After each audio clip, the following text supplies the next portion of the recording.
नमस्कार दोस्तों, आप सभी का स्वागत है हमारे चैनल में। दोस्तों, मिसाइल को लेकर लोग अक्सर ही कंफ्यूज नजर आते हैं कि किस मिसाइल को क्रूज मिसाइल कहेंगे, किसे बैलिस्टिक और किसे हाइपरसोनिक मिसाइल कहा जाएगा। आइए आज हम आपको यही बताएंगे कि किस आधार पर इन मिसाइलों को इन कैटेगरी में डाला जाता है।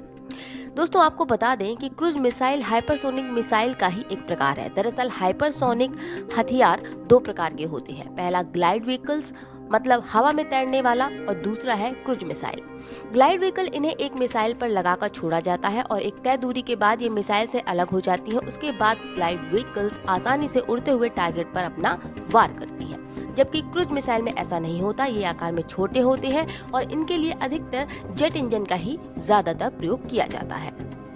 दोस्तों, किसी भी मिसाइल को हाइपरसोनिक होने के लिए जरूरी होता है उस मिसाइल की स्पीड। मतलब अगर कोई मिसाइल 6100 किलोमीटर प्रति घंटा की रफ्तार से उड़ती है तो उसे हाइपरसोनिक मिसाइल कहा जाएगा। इसके अलावा गति और दिशा में बदलाव करने की क्षमता इतनी ज्यादा सटीक होनी चाहिए कि इन मिसाइल को ट्रैक करना और मार कर गिराना असंभव होता है। अब आते हैं क्रूज और बैलिस्टिक मिसाइल पर।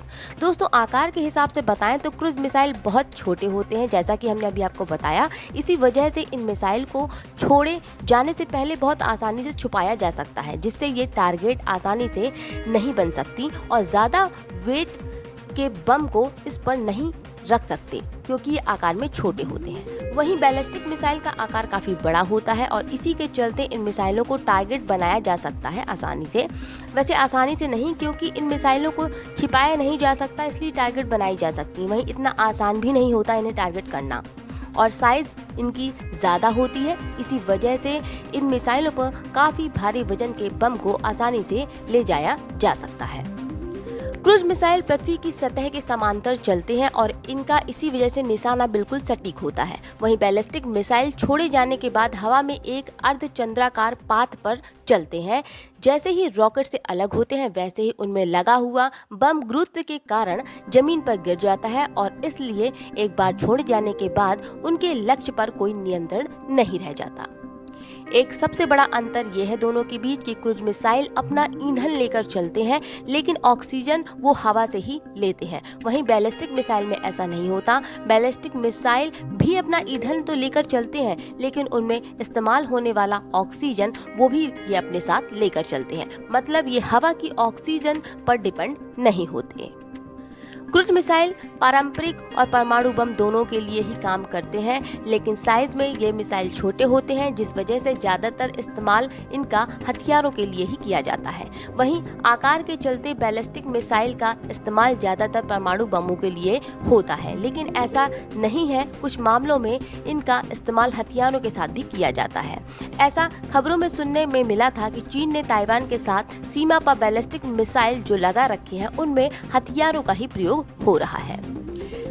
दोस्तों, हाइपरसोनिक मिसाइलें किन देशों के पास हैं? अगर हम आपको ये बताएं तो रूस के पास है। इसके अलावा अमेरिका और चीन के पास है। रूस के पास एवनगर्ड हाइपरसोनिक मिसाइल है। इसके अलावा किंझाल नाम का भी एक हाइपरसोनिक मिसाइल है। भारत के पास रूसी सहयोग से बना ब्रह्मोस मिसाइल क्रूज मिसाइल की श्रेणी में आता है। खबरों के हिसाब से बताया जा रहा है कि ब्रह्मोस 2 जो अभी बन रहा है हाइपरसोनिक मिसाइल होगा। इसकी रेंज 600 किलोमीटर होगी, लेकिन इसकी गति बहुत ज़्यादा होगी और अगले साल बनकर तैयार हो जाएगा, इसलिए इसे हाइपरसोनिक की श्रेणी में डाला गया है।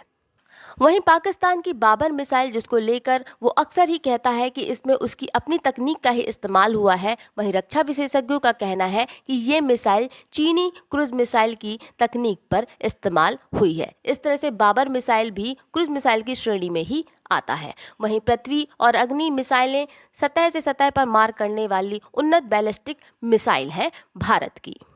तो दोस्तों, इस तरह हम उम्मीद करते हैं कि आपको समझ में आ गया होगा कि हाइपरसोनिक मिसाइल, बैलिस्टिक मिसाइल और क्रूज मिसाइल के बीच क्या अंतर है। तो ये थी पूरी बात। फिलहाल इस खबर में इतना ही, और खबर के लिए जुड़े रहिए हमारे चैनल एंड वर्ल्ड से, हमारे ही चैनल शोध से। फिर मिलेंगे नई खबरों और नए शोध के साथ। नमस्कार।